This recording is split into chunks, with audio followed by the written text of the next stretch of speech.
C'est pas fiable. Boker Tov, les Kohanim, quand ils font la bracha, ils lèvent les mains. Ils font la bracha avec la main. Où on a vu ça? C'est pas écrit dans la Birkat Kohanim qu'il faut lever les mains. D'où on apprend la source que quand on fait une bracha, on lève les mains. Alors la source, c'est dans notre paracha à nous. À Aaron à Kohen, c'est parachat Shmini. On parle de l'inauguration du Mishkan. On a parlé des lois. Quand Moshe faisait des Shirat Yimei Amiluim, Akadosh Baruch Hu lui a expliqué les règles des korbanot dans parachat Vayikra, dans parachat Tzav.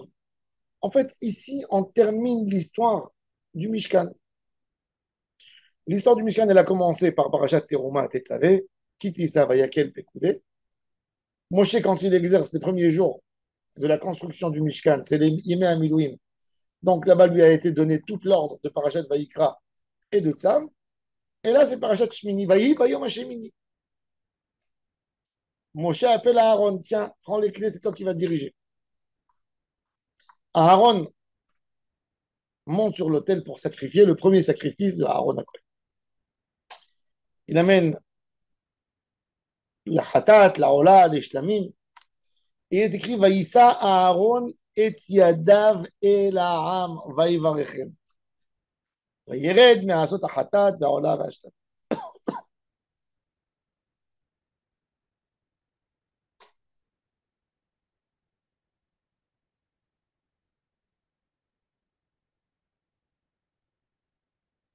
Les élèves du Baal Shem Tov expliquent que Aaron à Cohen, quand il est descendu, il a dit c'est pas mon mérite à moi avec lequel j'ai obtenu cette force. Tout mon mérite vient suite au peuple qui est là, qui s'est rassemblé. Moi, sans le peuple, je suis rien du tout. Je suis qu'un représentant du peuple vis-à-vis d'Hachem Barach. Et tout le peuple, en fait, quelque part, c'est eux qui m'amènent la bracha. Mais pourquoi les mains? C'est pour ça qu'on voit là-bas le Ham. Dans le Zohar Kadosh, Ptichat Eliyahu, tous les jours on le dit, Chesed des rois Yemina. Gvura des rois Smola. Le Chesed, c'est la main droite. La Gevura, la rigueur, c'est la main gauche. Les mains de l'homme, c'est les actions. Un homme, sa parnassa, quand il fait poter à il demande la bracha dans ses mains. C'est pour ça qu'on lève les mains, on les fait les pieds. Pourquoi? Parce que notre bracha, elle vient avec les mains. Maaseh yadenu konena alenu. Tout ce que l'homme fait, il fait avec ses mains. Amal kapaim, un homme, il travaille avec les mains, il fait avec les mains. De pouvoir continuer à donner une bracha, c'est de montrer que mes mains, elles sont tellement bonnes et je fais tout d'une manière exacte au point que je peux transmettre une bracha à quelqu'un d'autre. C'est-à-dire que le tzaddik, il a une tellement grande bracha dans ses mains parce que tout le shefa du monde, le bonheur qu'Akadosh Baruch Hu donne, il le donne par les tzaddikim, donc il obtient dans ses mains la bracha et il est transmetteur de ce bien qu'il reçoit d'Akadosh Baruch Hu avec quelqu'un. C'est pour ça que c'est important. Quand on va demander une bracha à un tzaddik, c'est qu'il met ses mains sur notre tête pour nous donner l'équilibre de la bracha. La bracha, c'est quoi? Et comment le tzaddik il prend la bracha sur ses mains? Les mains sont dosées. Qu'est-ce que je peux faire avec la main droite? Qu'est-ce que je peux faire avec la main gauche? Avec ma main droite, j'amène du chesed. Mais le chesed, il doit être d'une quantité juste. J'amène la rigueur par ma main gauche. La rigueur, elle est là pour garder l'ensemble de la miséricorde, pour ne pas qu'il y ait trop de miséricorde et que le shefa, il va dans les mauvaises choses. Le tzaddik, c'est un équilibre extraordinaire entre le côté droit et le côté gauche. Ça, c'est le inyan du tzaddik. Son chesed et sa gvura ont un juste équilibre. Du moment où il a un juste équilibre, il peut continuer à propager la bracha. Quand vous avez dans les tuyaux, par exemple, à la maison, vous n'avez pas un juste équilibre, qu'est-ce qui va se passer? Le truc va exploser. S'il y a une pression qui est forte dans un côté, basse de l'autre côté, eh ben, ça fera un problème. Et c'est pour ça que Aaron à Cohen, Vaïssa et Yadav, la Birkat Kohanim, c'est le travail que les Kohanim ont fait. Quand il lève les mains, c'est-à-dire qu'il dit, en faisant ça, j'ai un équilibre dans mes mains. Vaïssa et Yadav, Vaïvarechem, Nesiut Yadayim. Ça, c'est la force de la Birkat Kohanim. Un homme doit regarder ses mains tout le temps. Vous savez que toute la vie de l'homme, elle est marquée sur la main. On a trois traits qui montrent la longueur de la vie, la parnassa, les enfants. La mida du tzaddik d'Avraham Avinu, c'est les yadaim, c'est comment il s'est comporté avec le chesed et la goura. De là-bas, tout le shefa vient. Parce qu'on a, dans les sphirotes, on a les trois premières qui sont presque intouchables. Ça s'appelle, dans le langage de la Kabbalah, gar. Les trois, shalosh rishonot. Keter, Chochma, Bina. Qui c'est qui a atteint le Keter? Qui c'est qui a atteint la Chochma et la Bina? Après, on a les sept du bas. C'est quoi les sept du bas? C'est Chesed, Gvura, Tiferet, Netzachod, Yesod, Malchut. Le Chesed et la Gvura, c'est le début des récipients qui récupèrent le Shefa d'en haut de la Keter, Chochma, Bina. Et là, c'est le jeu des tzadikim toute leur vie. Être bien équilibré. C'est pour ça qu'il y a un tzadik qui peut être très beaucoup de temps chesed, mais après un moment, il passe à la gvoura pour donner un juste équilibre. La manière de bien vivre, de savoir, tu ne peux pas tolérer à 100%, tu ne peux pas être rigoureux à 100%. Tu dois donner un juste équilibre. Et ça, c'est la mida des Kohanim, de savoir gérer. Quand quelqu'un, il donne la bracha, elle commence par quoi?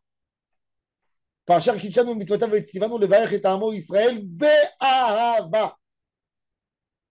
Vous savez pourquoi Be'ahava?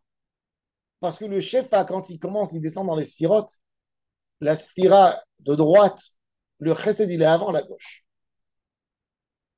Il est avant la gauche, parce que le chef, quand il descend du Keter Chochma Bina, s'il descend d'en haut, dans l'hierarchie, il commence par le côté droit, le côté qui est chesed.